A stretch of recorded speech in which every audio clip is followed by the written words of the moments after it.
नमस्कार, जय महाराष्ट्र मित्रमैत्रिणींनो.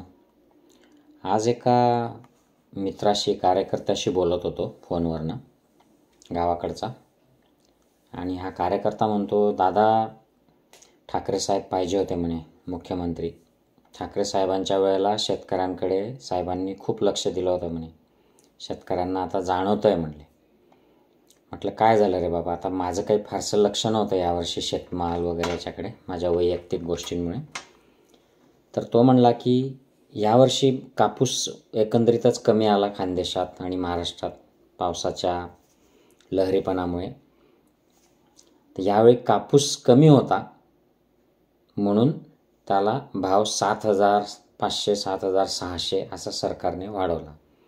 आणि मागचे काही वर्ष एवढा भाव मिळावा म्हणून मागणी चालत होती, पण तो वाढवत नव्हते कारण शेतकऱ्यांच्या घरात कापूस भरलेला होता.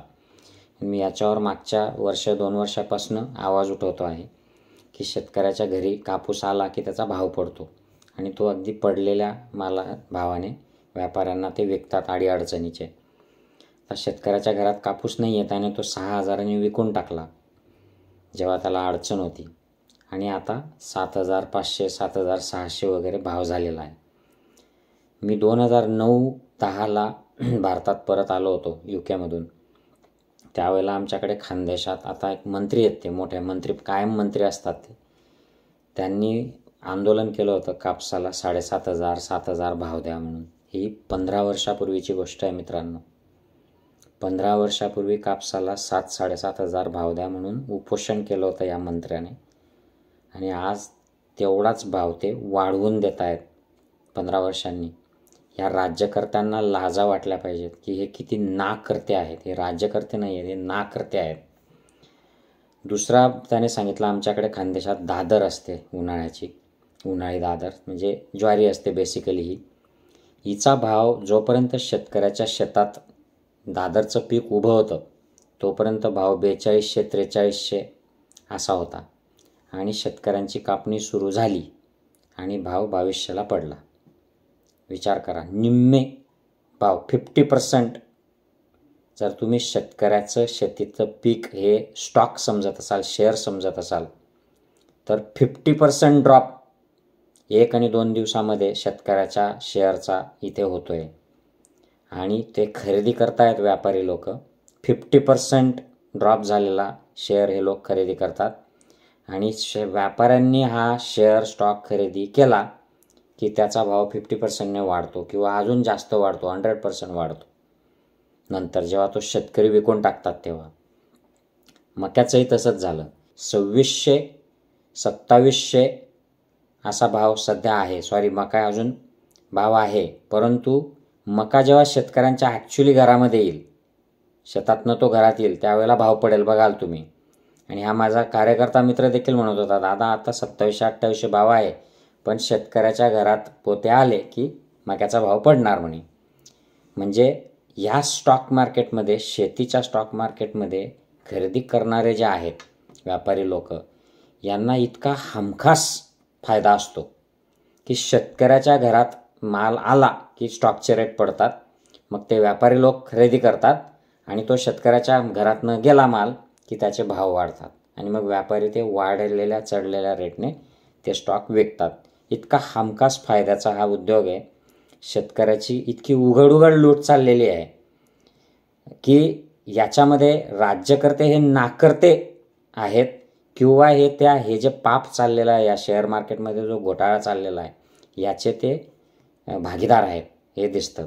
सोयाबीन 6,000 ते 7,000 पर्यंत हा रेट मिळायला पाहिजे होता. लोकांनी विकला 3200-3300ने यावर्षी.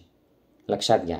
म्हणजे हे शेतीचं जे स्टॉक मार्केट आहे याच्यामध्ये तो जो मूळ, त्याला मालक म्हणतात, शेतीप्रधान वगैरे म्हटलं जातं, याला कवडीचीही किंमत नाही. याला उघड लुटलं जात आहे. ते शेतकऱ्यांचे कसब जे महात्मा फुलेंनी लिहिलेलं आहे ते आजही लागू पडत आहे जसंच्या तसं. शेतकऱ्याचं कोणीही बघत नाही आहे. परंतु दुर्दैव असं आहे की हा शेतकरी युनायटेड नाही आहे. हा शेतकरी मराठा आहे, हा कुणबी आहे. मग तिथे त्या आरक्षणावरून त्या आपसात त्यांचं एकमेकांमध्ये वैमनस्य आहे. मग हा मराठा आहे, OBC आहे, तिथे त्यांचा आपसात भांडण लावून दिलेलं आहे या हिंदुत्ववादी ब्राह्मणवादी संघटनांनी. त्यांना विभागून टाकलेलं आहे. ओबीसीमध्ये तो माळी आहे, धनगर आहे, अजून कुठला आहे, गुजर आहे, वेगवेगळे ते वंजारी आहे, असा तो विभागला गेलेला आहे. त्याच्यामुळे त्याच्यात एकी नाही. म्हणून तो जेव्हा इलेक्शनची जेव्हा ठरवण्याची वेळ येते किंवा आपल्या हक्कासाठी भांडण्याची जेव्हा वेळ येते तेव्हा तो याच्यात देखील जात बघतो की हे शेतकरी आंदोलन अमुक जातीने केलं, त्याच्यात आपण सहभागी नाही व्हायचं. असा तो दुर्दैवाने विभागला गेलेला असल्यामुळे त्याच्याकडे माहिती व्यवस्थित येत नाही, त्याला सपोर्ट मिळत नाही मार्केटमध्ये. म्हणून तो वारंवार हारतो आहे. या स्टॉक हा जो शेतकऱ्यांचा जो स्टॉक एक्सचेंज आहे याच्यावर कायमस्वरूपी लॉसमध्ये जाणारा इन्व्हेस्टर म्हणजे शेतकरी आहे आणि कायम फायद्यात राहणारा इन्व्हेस्टर म्हणजे व्यापारी आहे. आणि मग हे व्यापाऱ्यांचं आणि ते स्थानिक पुढारी असतात. आता आमचे जळगाव जिल्ह्यातले पुढारी बघा, इतके सगळे आहेत, पण त्यांच्यातले किती पुढारी हे कापसाला योग्य भाव जो मिळाला, थोडाफार कापूस आला यावेळेला कमी आला, तो आला असताना त्याचा भाव मिळावा याच्यासाठी कोणी आवाज उठवला? कोणीच उठवला नाही. या दादरसाठी दादर घरात आल्याला रेट निम्म्याने पडले, कोणी आवाज उठवला? कोणीच नाही. तिथे म्हणजे कोणी आवाजच उठवायला तयार नाही त्यांच्यासाठी, शेतकऱ्यांसाठी. आणि कुठेतरी औरंगजेब झालं, काही झालं, छावा झालं, हे झालं की लगेच ते सुटतात. सावरकरच्या विरोधात काही बोललं गेलं तर लगेच हे सुटतात. सगळे गुलाम बहुजन जातीतले आहेत, सगळे बहुजन, कुणबी, ओबीसी वगैरे असे, परंतु ते ब्राह्मणवादी नेत्यांच्या ह्याच्यासाठी टोप्या घालून घालून मी सावरकर करतात. आणि हा जो शेतकरी आहे, पोशिंदा आहे, या बहुतांश नेत्यांचं बॅकग्राऊंडसुद्धा त्यांचे आजले पंजे हे शेतकरी होते, पण ते त्यांच्यासाठी मात्र लढत नाही आहेत. हे दुर्दैव आहे.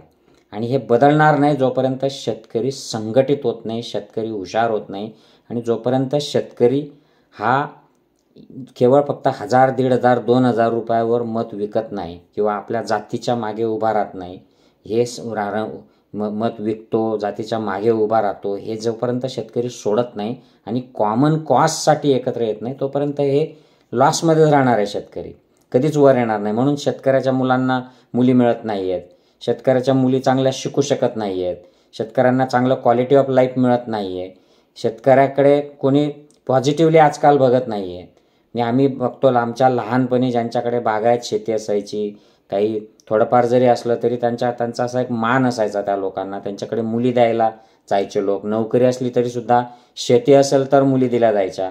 आता हे काहीच राहिलं नाही. याचं कारण हे असंघटित असलेला, अज्ञानी असलेला, एका अविद्येने हे सगळं अनर्थ केलेलं आहे शेतकऱ्याचं, आणि ते आजही सुरू आहे. तर हे केव्हा बदलेल? जेव्हा शेतकरी सुज्ञ होईल, एक होईल आणि आवाज उठवेल, आणि राजकीयदृष्ट्या तो महत्त्वाचा होईल, इम्पॉर्टंट होईल. जर आपलं राजकीय महत्त्वच शून्य होऊन गेलं आहे, ऐन वेळेला इलेक्शन येतं आणि आपण आपल्या जातीच्या नेत्याच्या मागे उभे राहतो आणि आपण 1,500 आणि 2,000 रुपये दिले आदल्या रात्री की भ्रष्ट झालेल्या खोकेबाद गद्दार लोकांना सुद्धा निवडून देतो, असं असेल तर आपल्या मालाला, शेतीमालाला भाव द्या असं आपली सांगायची सुद्धा पत राहणार नाही या नेत्यांपुढे. आणि तेही आपल्याकडे ढुंकून बघणार नाहीत, कारण त्यांना माहीत आहे की हे लोक काय विकले जाणारे लोक आहेत, यांना काही राजकीय महत्त्व नाही आहे.